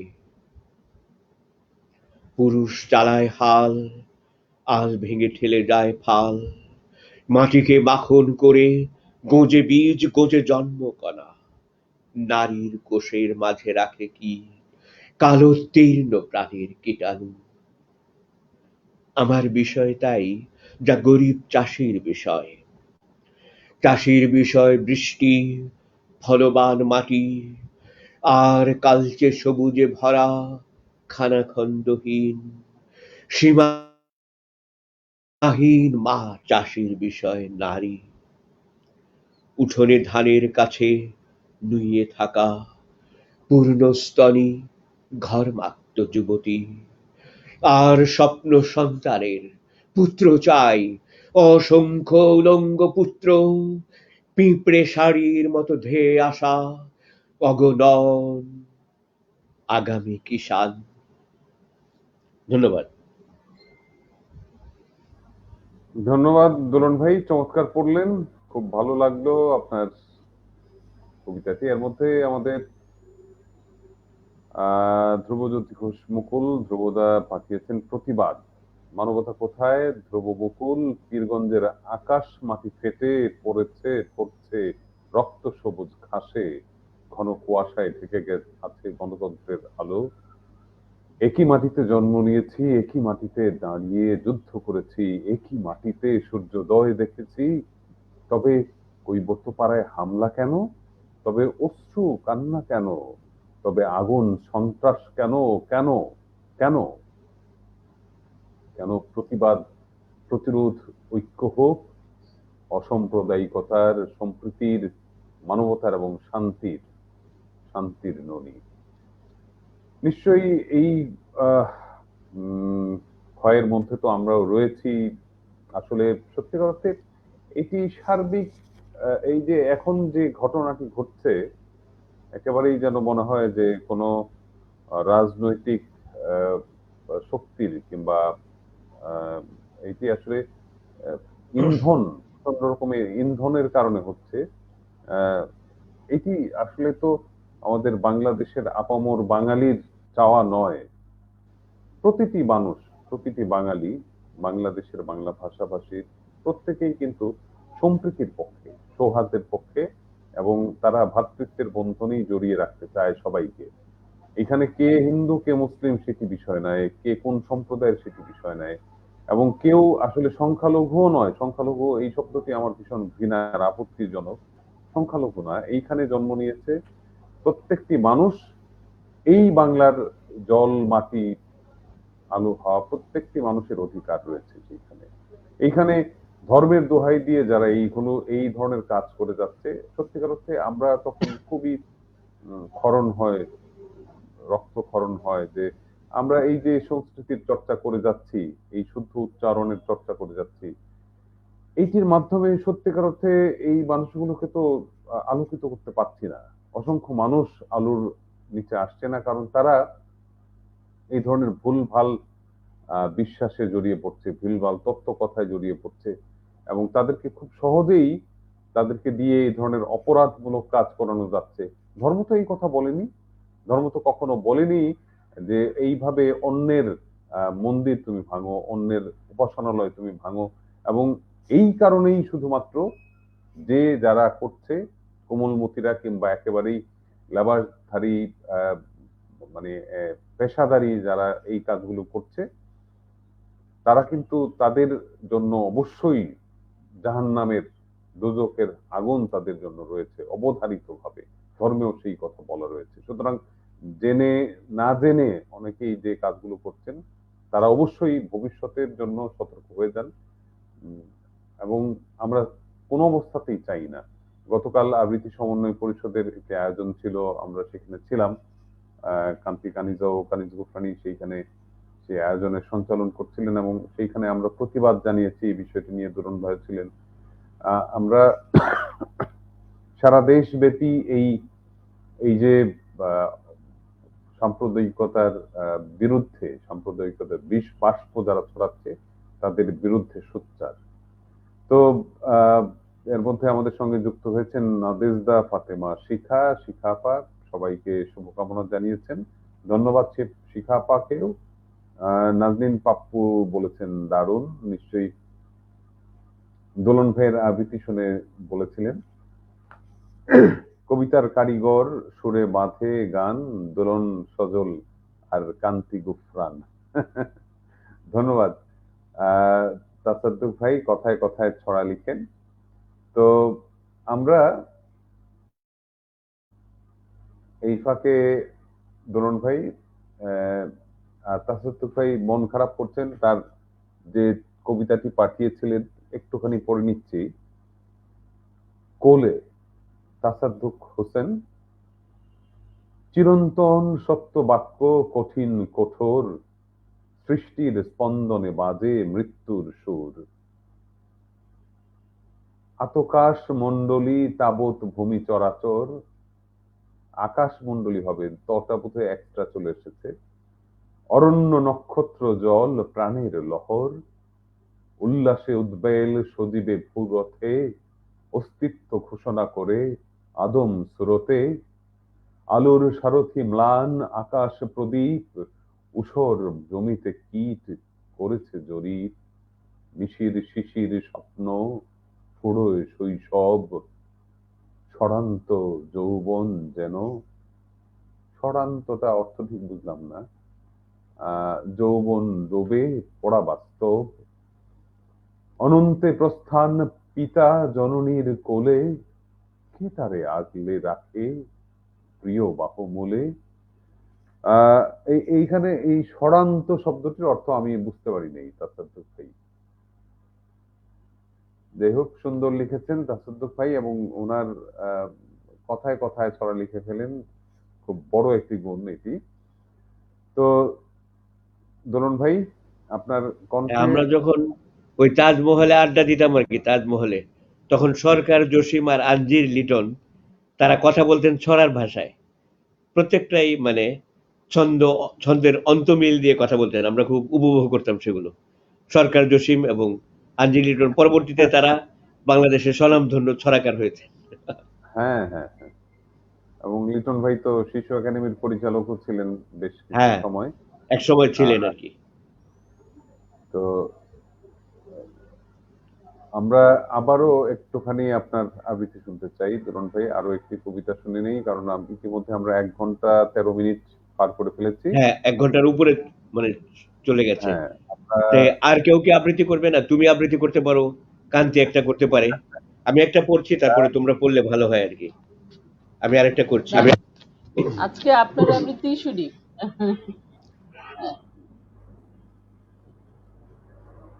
হ্যাঁ, আজকে আসলে আপনারই দিন, আপনি আপনার কাছ থেকে শুনবো।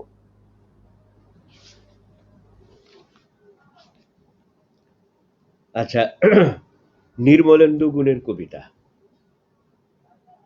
আপনারা কবিত্ব হারানো একজন কবির সঙ্গে কেমন আচরণ করবেন? কবিতা পাঠের আসরে দাঁড়িয়ে কবি জানতে চাইলেন। দর্শকদের ভিতর থেকে একজন উঠে দাঁড়িয়ে বলল, আমরা তার বই কেনা বন্ধ করে দেব, তার লেখা আমরা আর পড়ব না। কবি হাসলেন। বই না কেনা বা কবিতা না পড়ার হুমকিতে কবিকে বিন্দুমাত্র বিচলিত মনে হলো না। অন্য একজন দাঁড়িয়ে বললেন, আমরা অনুসন্ধান চালাবো তার জীবনের গোপন কুঠুরিতে, জানবো সেখানে কোনো ত্রুটি ঘটেছে কিনা। এবারও কবি মুচকি হাসলেন। মনে হলো তাতে পণ্ডশ্রম ছাড়া কিছুই হবে না। কবির জন্য ওটা একেবারেই কোনো কাজের কথা নয়। ওই যুবকের বক্তব্য শেষ হতেই উঠে দাঁড়ালেন এক প্রৌঢ়। তিনি বললেন, আমরা তার কবিত্ব ফিরে পাওয়ার জন্য অপেক্ষায় থাকব। তার বেশ কিছু ভালো কবিতার কথা আমাদের মনে আছে। তিনি যদি আর লিখতে নাও পারেন, তবু তিনি আমাদের প্রিয় কবি হিসেবেই আমাদের মধ্যে বেঁচে থাকবেন। কবি খুব মনোযোগ সহকারে কৃতজ্ঞ চিত্তে ওই প্রৌঢ়ের কথা শুনলেন। তখন লাঠিতে ভর দিয়ে উঠে দাঁড়ালেন এক বৃদ্ধ। তিনি বললেন, আমরা কবির জন্য ঈশ্বরের কাছে প্রার্থনা করব, কেননা কবিত্ব হচ্ছে ঈশ্বর প্রদত্ত এক ধরনের সৃষ্টি শক্তি, যা কবির মাধ্যমে ঈশ্বর সমাজকেই দান করেন। কবিত্ব হারানোর জন্য আমি তাই শুধু কবিকেই দায়ী বলে মনে করি না, আমি মনে করি সমাজে ঘটে যাওয়া নানাবিধ অপরাধের কারণেও একজন কবি কবিত্ব হারাতে পারেন। তাই কবির জীবন আমরা অনুসন্ধান চালাবো আমাদের সমাজ চরিতের মধ্যে, সমাজের কোথায় ঘটেছে সেই অপরাধ। আমাদের কাজ হবে তা খুঁজে বের করার চেষ্টা করা। এবার কবির চোখ অশ্রুসিক্ত হলো, তিনি করজোরে বৃদ্ধের উদ্দেশ্যে প্রণাম নিবেদন করলেন। মনে হলো হঠাৎ করে কবির বুকের ভিতর থেকে সেই পাথরটি সরে গেছে, যা তাঁর আবেগের প্রবাহকে দীর্ঘদিন রুদ্ধ করে রেখেছিল। তার ডান হাতের মধ্যমার অগ্রভাগে চোখের এক বিন্দু অশ্রুকে ধারণ করে তখন কবি বললেন, এই হচ্ছে কবিত্ব, এ ছাড়া কবিতা হয় না। ধন্যবাদ। ধন্যবাদ। চমৎকার পড়েছেন দোলন ভাই, অনেক অনেক ধন্যবাদ। আর তাসাদ্দুক ভাই এর মধ্যে লিখেছেন স্বরান্ত মানে সহজ বর্ণের মধ্যে কঠিন ব্যঞ্জন, অর্থাৎ সহজ বস্তুতে পরাবাস্তবতা। আচ্ছা, স্বরান্ত খুব সুন্দর লিখেছেন, স্বরান্ত অর্থটিও জেনে নিলাম এর মধ্যে। ধন্যবাদ তাসাদ্দুক ভাই। আর আমাদের আসলে দোলন ভাই 1 ঘন্টার কথা ছিল, কিন্তু ইতিমধ্যেই 1 ঘন্টা সোয়া ঘন্টা হ্যাঁ, পেরিয়েছে। আমরা এখন শেষ করে দিতে পারি। এখন হ্যাঁ, শেষের দিকে আমরা যাব এবং সত্যিকার অর্থেই দর্শক শ্রোতা, আমরা এই যে শিলন আবৃত্তি চর্চা কেন্দ্রের মাধ্যমে যে আয়োজনটি নিয়মিতভাবে করার চেষ্টা করছি, মূলত আসলে একটি উদ্দেশ্য নিয়েই, যে আমরা যে কথাগুলো বলছিলেন, যে দোলন ভাই এবং কান্তি কানিজাও বলছিলেন, যে আসলে সংস্কৃতি চর্চা করার মানে আমি মঞ্চে উঠে 2-3টে কবিতা আবৃত্তি করে ফেললাম আর খুব বগল দাবা দিয়ে বেড়ালাম যে আমি খুব বড় মাপের একজন আবৃত্তিকার হয়ে গিয়েছি, কিংবা একটি গান করে ফেললাম, নাচ করে ফেললাম, সেইটি নয়। ইউটিউব থেকে কবিতাটি বের করে সেই কবিতাটা ইউটিউব থেকে নিয়ে ওভাবে তারা শিখছে, তাহলে এই চর্চার কি ভবিষ্যৎ? ঠিক তাই। এখন মানে সার্চ দিলে তুমি যে কোনো জিনিস পেয়ে যাচ্ছ, কবিতা হ্যাঁ। শেখার জন্য আর কোনো প্রশিক্ষকের দরকার নেই। না, প্রশিক্ষকের দরকার নেই, এবং হচ্ছে যে ওই কবিতাটির যে একটা মানে একটা কবিতার বই তো শুধুমাত্র একটি কবিতা থাকে না, অনেকগুলো কবিতা থাকে। হ্যাঁ হ্যাঁ তাই। মানে হ্যাঁ, তাই। একটি মাত্র কবিতা ইউটিউব থেকে বের করে পড়াটা আসলে তো মানে কবিতার ভেতরে ঢোকার আনন্দের যায় না। সেটার জন্য অবশ্যই কবিতার বই কিনতে হবে, কবিতার বই কিনে পড়তে হবে। সব কবিতার বইয়ে সব কবিতাই আবৃত্তি উপযোগী না, আবৃত্তির উপযোগী কবিতা হয়তো কম থাকে, কিন্তু প্রত্যেকটি কবিতার ভেতরে যদি ঢোকা যায় তাহলে মানে একটি কবিতা তো আসলে অসংখ্য শব্দের সমাহার, এবং প্রত্যেকটা শব্দের এক একটা অর্থ আছে। সেই শব্দের মানেটাকে যদি সঠিকভাবে প্রকাশ করতে হয়, তাহলে যেরকম শব্দের সঠিক অর্থটা জানতে হয়, সেই শব্দের পেছনের ইতিহাসটা জানতে হয়, সেই শব্দের বর্তমান এবং হচ্ছে যে পারিপার্শ্বিক যে অবস্থা সেগুলো ধারণ করা, উপলব্ধি করতে হয়। সেটা না করলে আসলে কবিতা মানে পড়ে যাওয়া যায়, কিন্তু সেটা আসলে আবৃত্তি হয় না, আবৃত্তি উপযোগী হয় না। হ্যাঁ, দোলন ভাই যেটা আজকে ওই যে নির্মলেন্দু গুণের যে কবিতাটি পড়লেন আপনি, এটি কিন্তু বহুল প্রচলিত কোনো কবিতা না। হ্যাঁ, এটি খুব কমই মানে মানুষ পড়েছে, এবং আমি হয়তো আপনাকে নিয়ে দ্বিতীয়বার অথবা তৃতীয়বার এই কবিতাটি শুনেছি। তো হ্যাঁ, মানে আপনি যেভাবে পড়লেন তাতে কিন্তু ওই যে একটা গল্পের মতো কিন্তু মানে আমরা হচ্ছে এটার ভেতরে প্রবেশ করলাম এবং একটা গল্পের মতো এই যে কবিতার মানেটাকে কিন্তু আমরা ধারণ করতে পেরেছি। এখন আপনি যে উচ্চারণগুলো করেছেন সেগুলো আপনি বুঝে করেছেন, যার ফলে কিন্তু আমরা বুঝতে পেরেছি।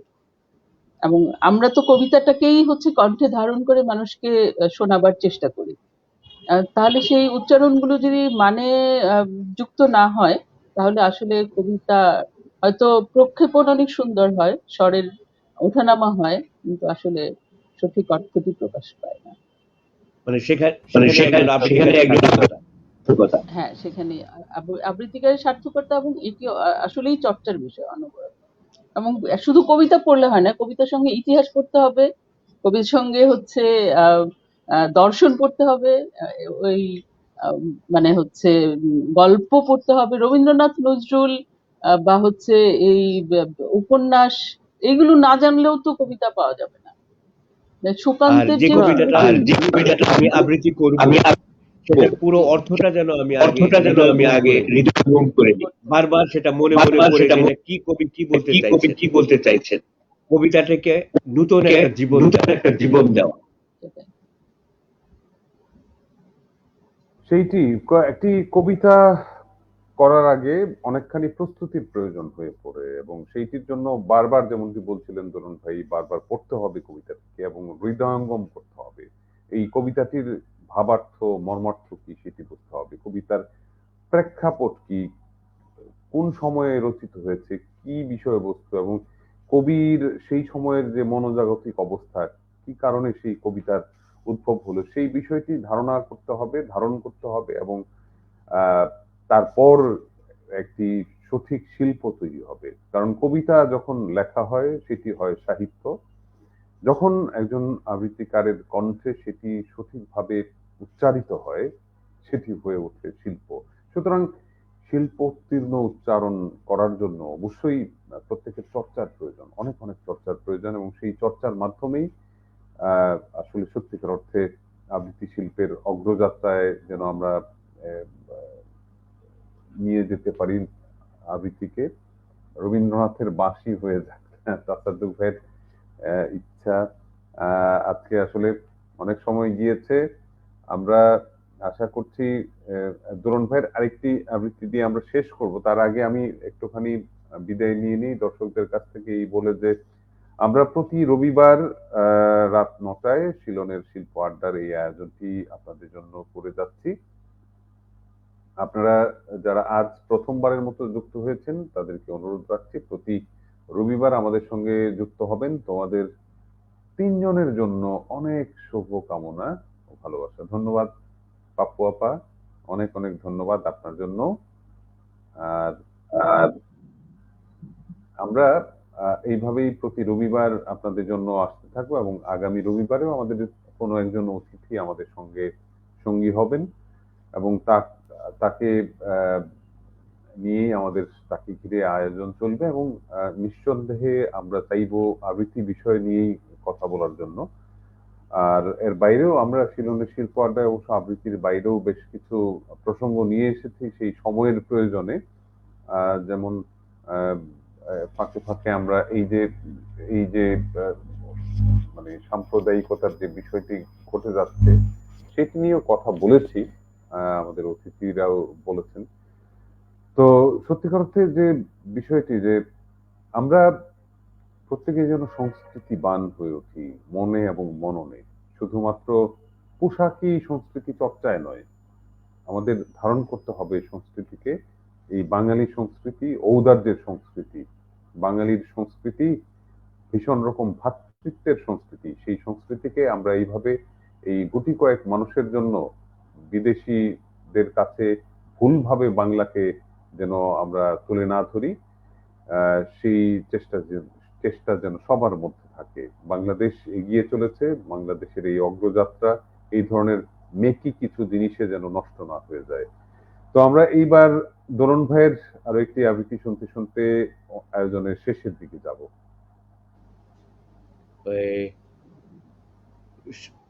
ধন্যবাদ বাচিক শিল্পী সজল কুরাইশিকে, ধন্যবাদ শিলনকে।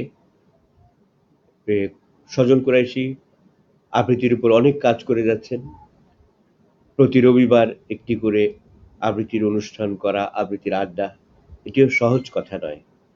বিভিন্ন জায়গা থেকে আবৃত্তিকার, আলোচক তারা খুব সুন্দরভাবে সেই বিষয়টির উপরে আলোকপাত করছেন। দর্শক শ্রোতা এ থেকে অনেক উপকৃত হচ্ছেন। যারা আজকে এখানে আমাদের এই অনুষ্ঠান উপভোগ করেছেন, অনলাইনে ছিলেন, তাদের সবাইকে শুভেচ্ছা। কান্তি কানিজাকে অনেক ধন্যবাদ।